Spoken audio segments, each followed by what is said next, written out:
L'enjeu est d'identifier le patient avant son arrivée à l'hôpital et le centre 15 est en première ligne. Mais si une personne qui présente les symptômes du coronavirus arrive aux urgences, le centre hospitalier Métropole Savoie est prêt à l'accueillir dans une salle dédiée baptisée Point Alpha.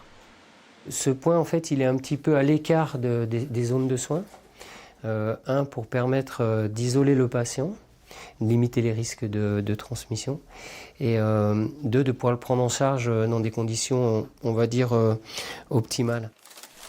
Dans ces kits, des tubes de prélèvement biologique qui viendront compléter une analyse clinique et radiologique.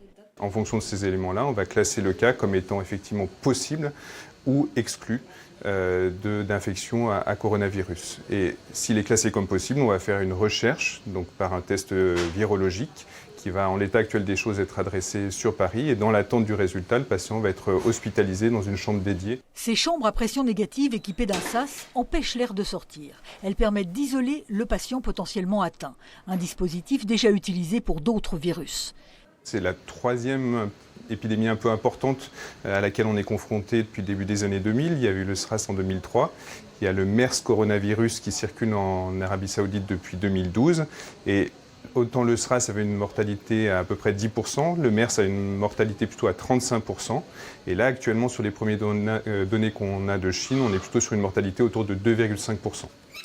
Le centre hospitalier Métropole Savoie ne devrait pas recevoir de patients atteints par le coronavirus, mais reste très vigilant. Aucun cas n'a pour l'heure été signalé sur ces départements alpins qui accueillent beaucoup de touristes étrangers.